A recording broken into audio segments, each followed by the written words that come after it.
Salam Kamir, kekaguman ilahi mengarah pada iman dan rahmat. Saudara-saudari yang terkasih, saya mempunyai obat tetes mata. Kalau ditetesi mata, mata menjadi enak sekali, segar, dan terasa seperti dicuci mata ini menjadi segar.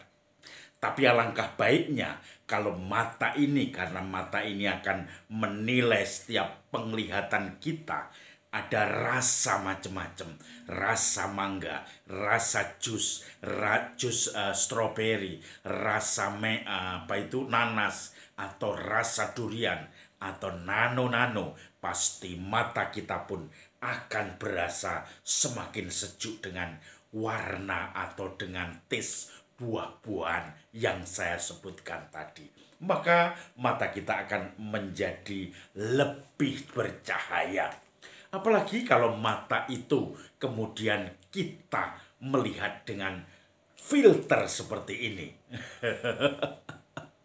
Filter uang 100 ribuan kemana-mana. Maka mata kita ini akan melihat sesuatu yang selalu indah-indah. Karena semuanya bisa dibeli, bisa dikuatkan, bisa dibayar, bisa dibereskan.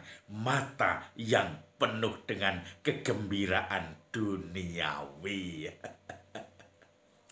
Saudara-saudari yang terkasih, hari ini merupakan minggu yang terakhir sebelum kita memasuki pekan suci.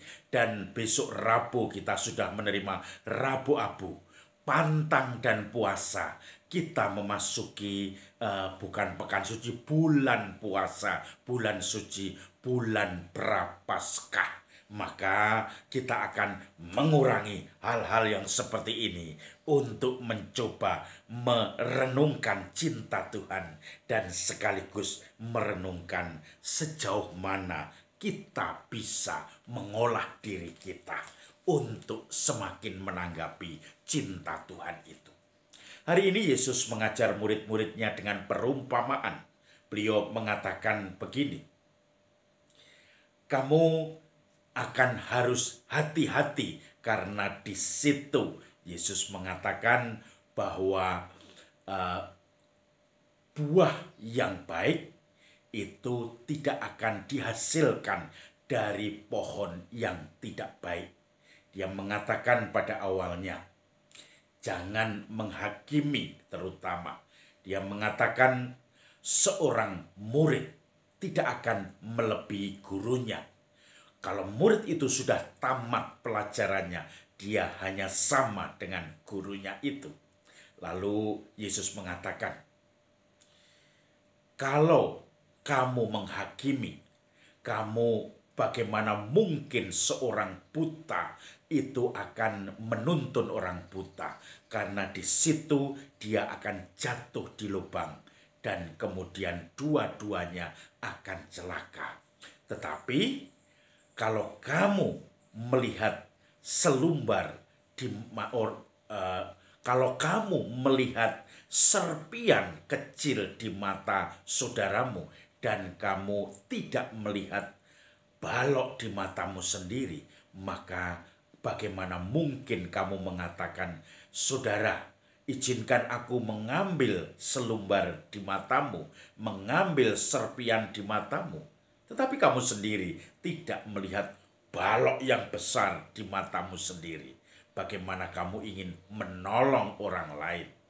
Karena tidak mungkin kita mendapatkan buah yang baik dari pohon yang tidak baik, atau buah yang tidak baik dari pohon yang baik. Tidak mungkin pohon semak berduri itu kita bisa mendapatkan buah ara, atau kebun duri-duri kita mendapatkan anggur. Karena itu semuanya tergantung kepada buahnya. Semua akan dinilai dari buahnya itu sendiri.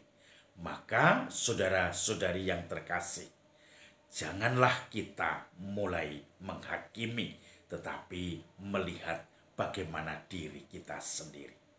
Saudara-saudari yang terkasih, ketika kita melihat menghakimi orang lain, ketika kita mencoba untuk menerapkan pikiran kita, maka yang selalu mengacu adalah pikiran kita. Dalam Injil tadi ditutup sebetulnya dengan satu kalimat.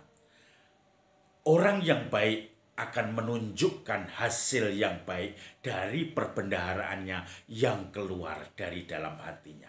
Tetapi orang yang jahat akan menunjukkan segala hal yang jahat dari perbendaharaan dirinya sendiri, menjadi orang jahat. Maka ingatlah kamu semuanya itu. Semua itu akan ditunjukkan, kata-katamu, bicaramu akan keluar dari perbendaharaan hatimu yang ada di dalam dirimu.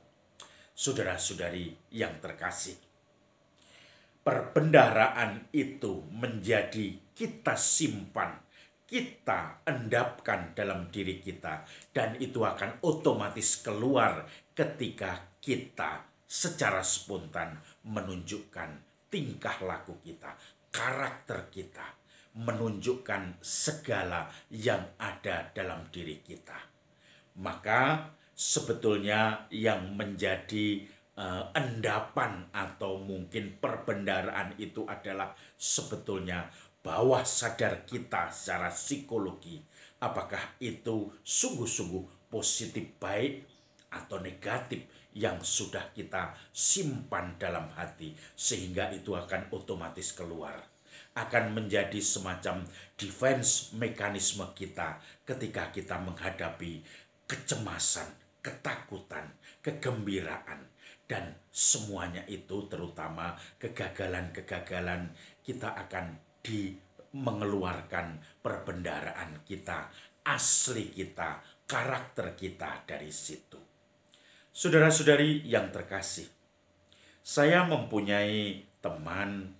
Dia itu senantiasa merasakan kegelisahan kalau sedang ada masalah. Ketika dia mengalami masalah, dia akan juga mengikuti atau mempengaruhi kehidupan seluruhnya. Memilah-milah mana masalah, mana yang bukan masalah, mana yang hanya efek, mana yang kemudian ditimbulkan dari masalah itu, apa penyebab utamanya. Tidak begitu bisa mengolah, sehingga dikit-dikit akan selalu cemas. Kalau sudah cemas, dia akan mengamuk kemana-mana. Kalau sudah mengamuk kemana-mana tanpa sadar, menyakiti kemana-mana. Dan akhirnya apa? Akhirnya dia pun merasakan bahwa tidak berdaya. Maka sebetulnya Ignatius memberikan satu yang namanya discernment.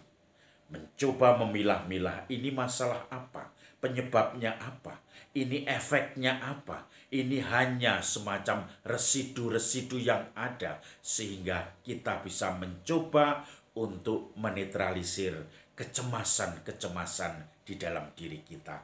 Dan kalau sudah begitu, kita pun akan merasakan damai di hadapan Tuhan, menghadapinya satu persatu, dan akhirnya semua menjadikan terang dengan kacamata, bukan balok yang selalu menutupinya untuk menilai orang lain, tetapi tentu saja dengan kacamata yang jernih. Saudara-saudari, salam kamir, kekaguman ilahi mengarah pada iman dan rahmat.